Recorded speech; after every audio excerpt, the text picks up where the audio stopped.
Labadiena, stovyklautojai.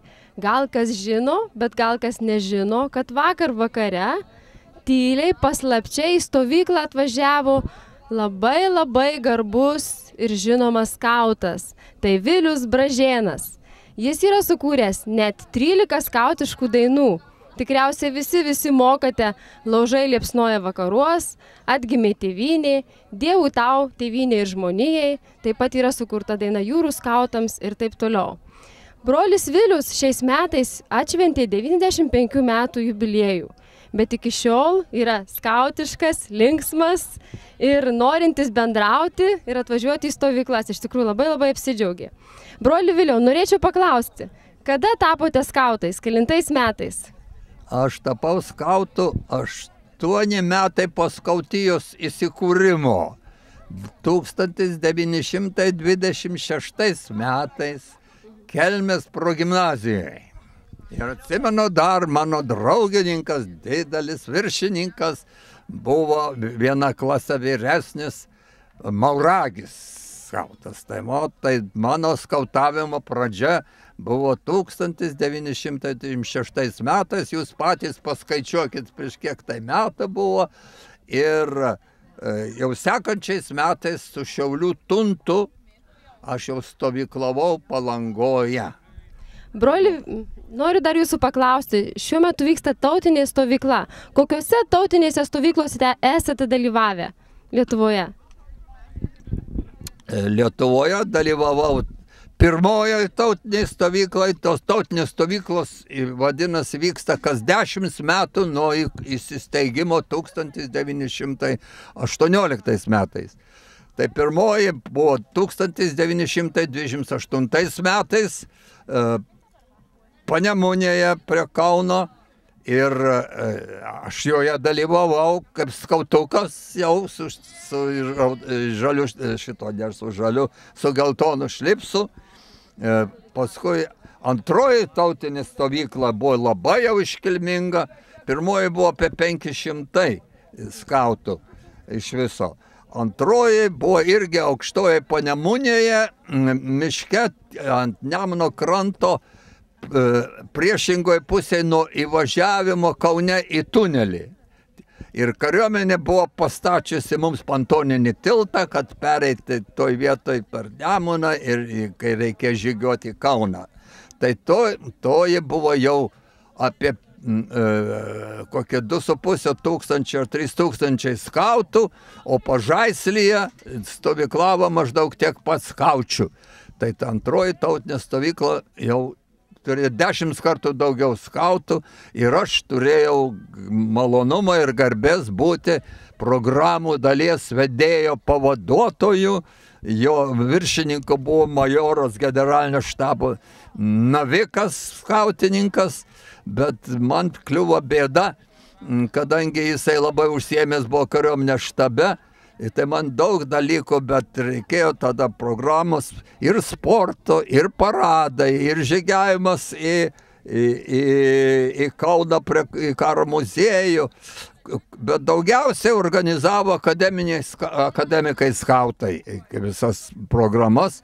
Bet man tik tai pirmą kartą pamačiau, kad patirties reikia. Ir kai aš buvau vienas vargšelis paliktas be viršininko, tai jau tada praradau labai daug kalorijų ir praradau daug svorio nemigos. Tai mano geriausia ir galbūt žinoma, mano knygoje Naujo pasaulio, ne Naujo pasaulio, po 12 vėliavų yra nuotrauka, kur stovyklos atidarime. Aš stoviu tribūnoje kaip radio pranešėjas šalia prezidento Smetonos, kuris ir skautų šefas buvo, šalia generolo Raštikio kariuomenės vado, švietimo ministro Tonkūno. Tai mano jau buvo tada išėjimas į viešumą ir pirmas pristatymas dainos Atgimė tėvynė, melodijos, kurią parašė muzikas Jonušas, ir gusarų orkestras užgrojo šitą melodiją vėliavų sunešimui prie tribūnos. Tai buvo, mano sukrėtė širdį, kadangi pagal mano žodžius buvo parašyta. Broli Viliau, jūs sukūrėte net 13 skautiškų dainų. Kuri daina jums yra pati gražiausia ir galbūt padainuotumėte kokį vieną stulpelį? Nu, visos trupučiuką gražios. Pati populiariausia, žinoma, atgimė Tėvynė ir kai kurie bando čia pat nori pabart su pirštu pamušti. Atgimė Tėvynė, atgimėm ir mes kai kurie. Mes neatgimėm, mes tik gimėm 10 metų vėliau po 18. Tėvynė atgimė, nes buvo prieš tai valstybė ir karalystė taip toliau. Pati gražiausia mano manimu ir maloniausia daina yra parašyta 2 skautininkų ir muzika ir žodžiai. Mano žodžiai akademikams skautams ir ypač vyresniesiems skautams tinkanti daina Dievui tau tėvynė ir žmonijai. Stepas Kairys, skautininkas, buvęs vyriausias skautininkas, parašė muziką, jis pats smuikininkas buvo, puikus muzikas ir jeigu jau tas mikrofonas atlaikys, tai aš jums galiu pabandyti padainuoti, o gal ir padėsi. Taip, brolis Vilius iš tikrųjų turi labai nuostabų balsą, yra dainavęs netgi operoje, manau bus visiems įdomu išgirsti originaliai, kaip yra dainuojama ta daina. Dievui tau tėvynė ir žmonija, skiriam visą meilę mūsų širdžių. Mes te turim mokslą ir jaunystę, esam skautai be savų miškų. Ten, kai mes laisvais keliais žygiosim, mus lydės paukštelis su daina. O kai mes žygiuodami dainuosim, su mumis dainuos ir Lietuva.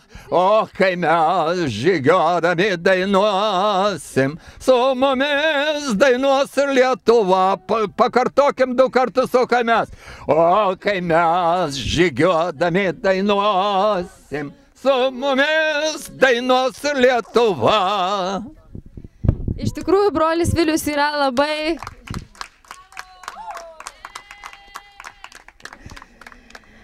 Dar vienas klausimas. Kaip jūs jaučiate šioje stovykloje? Jau nemažai mes apvaikščiojate, pamatėte mūsų ir vilkiukus, ir skautus. Kaip jūs jaučiatės, kaip jūs matote augantį jaunimą? Kokios jums kyla mintys? Ir galbūt ką norėtumėt palinkėti? Nu, kai jaunimą matau, tai aš matau save kažkada buvusiu, netikėkit, bet aš buvau jūsų amžiaus.